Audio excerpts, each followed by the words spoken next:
Comment respecter ton rythme en tant que femme entrepreneur? Tu l'as peut-être déjà remarqué, en fonction des moments de la journée, peut-être en fonction des moments de l'année, eh bien tu vas avoir différents niveaux d'énergie pour entreprendre. Tu vas pas avoir la même motivation, la même capacité à te bouger, à te mettre en action dans ton entreprise. Et en tant que femme entrepreneur, eh bien peut-être aussi que tu l'as observé, il y a un rythme en particulier à prendre en compte qui est celui de ton cycle menstruel, avec vraiment des moments de grande énergie et des moments où ça redescend et où c'est un petit peu plus difficile à gérer. Eh bien, c'est de ça dont on va parler dans cette vidéo.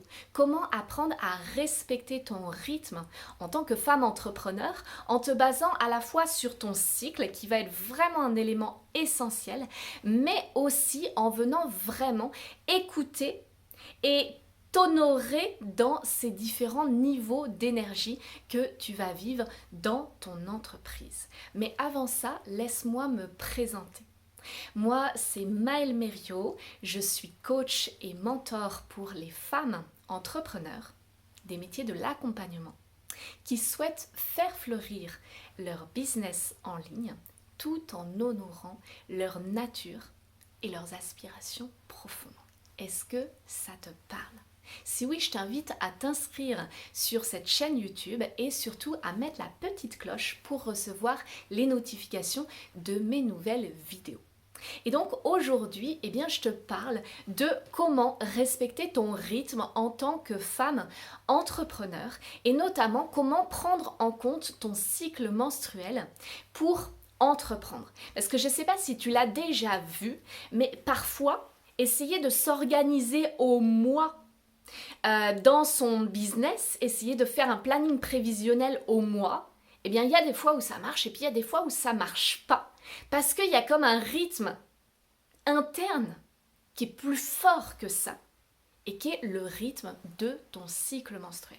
Avec vraiment certaines phases qui en général correspondent à la première moitié de cycle, donc des règles jusqu'à l'ovulation où tu es plutôt pleine d'énergie, et puis eh bien parfois de la deuxième moitié de cycle finalement, donc de ton ovulation jusqu'à tes règles, eh bien c'est un petit peu plus difficile.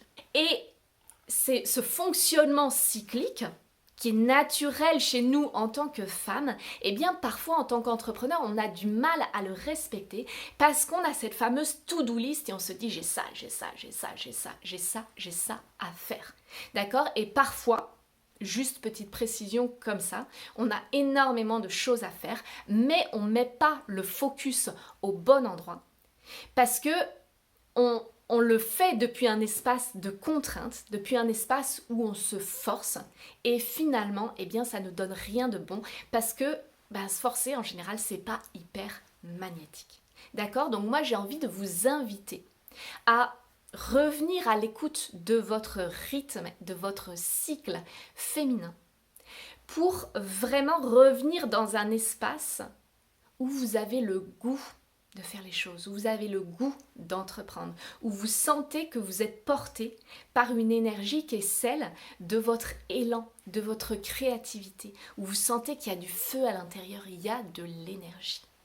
Alors, il y a deux notions fondamentales que j'ai envie d'apporter dans cette vidéo.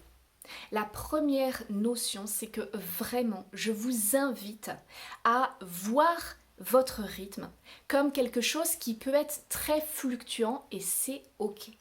Peut-être qu'il y a des périodes où vous allez apprécier, par exemple, de bosser le soir, de bosser même les week-ends, peut-être, parce que vous sentez qu'il y a cette énergie à l'intérieur de vous qui a envie d'émerger, qui a envie d'éclore dans des projets, dans des belles réalisations pour votre entreprise. Si c'est le cas, si vous vous sentez porté par cette énergie-là à certains moments, eh bien je vous invite vraiment à l'écouter et à sortir de « pour me respecter, il faut que je me couche tous les soirs à 22h et il faut que je me lève tous les matins à 6h et puis je fais ma petite méditation et puis je fais mon yoga et puis ensuite je m'y mets » et c'est pas nécessairement ça, en fait, de se respecter.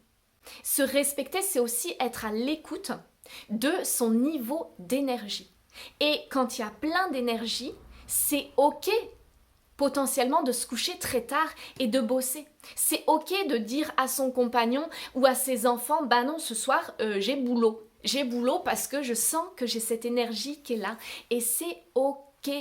Vous êtes entrepreneur, vous avez cette liberté-là. Donc, quand l'inspiration est là, donnez-vous l'autorisation de la vivre pleinement. Parce que c'est là qu'il y a les plus belles idées et les plus beaux projets qui vont émerger et qui vont émerger depuis un espace où vous en avez vraiment l'élan. D'accord? Est-ce que ça, déjà, ça vous parle?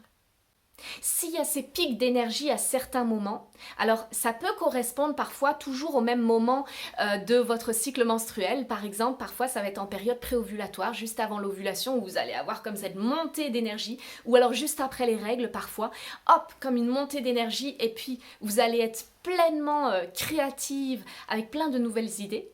Mais ce n'est pas nécessairement le cas. Parfois, c'est plutôt la deuxième période du cycle qui est très créative, donc c'est vraiment à vous de vous écouter. Et puis, il peut y avoir plusieurs moments dans le cycle comme ça. Et il peut aussi y avoir des différences d'un cycle à l'autre. C'est pour ça que je vous invite à ne pas rester focalisé sur mon cycle, ça fonctionne comme ça, c'est toujours comme ça.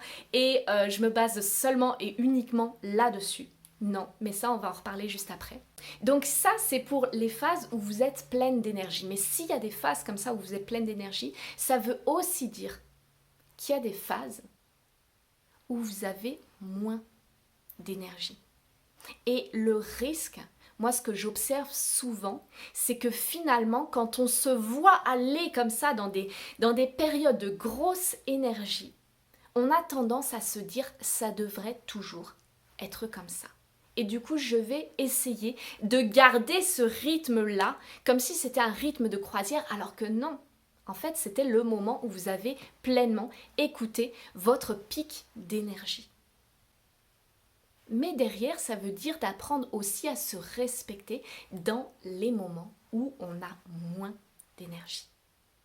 Et là, j'ai envie d'aborder le deuxième point fondamental de cette vidéo. C'est que la tendance que je vois chez beaucoup d'entrepreneurs qui commencent à se familiariser à l'énergie de leur cycle menstruel, c'est qu'elles se disent « moi je suis une femme, donc pour me respecter, eh bien il y a des moments où je bosse et puis il y a des moments où je lâche. Il y a des moments où je laisse un peu tomber parce que je sens que j'ai besoin de me reposer, parce que peut-être j'ai des règles douloureuses ou peut-être j'ai un inconfort, même dans la période avant les règles, en période prémenstruelle. Oui, mais l'entraînement en tant qu'entrepreneur, et je dirais même en tant que femme entrepreneur, c'est justement d'arriver à ne pas lâcher dans ces moments où on a moins d'énergie. Ne pas se lâcher. Ne pas lâcher son entreprise sous prétexte qu'on a moins d'énergie. Donc oui, écouter les pics d'énergie et y aller pleinement, oui. Mais apprendre ensuite à se reposer tout en gardant une certaine cadence. Et c'est ça qui est difficile. C'est ça l'entraînement d'être une femme entrepreneur.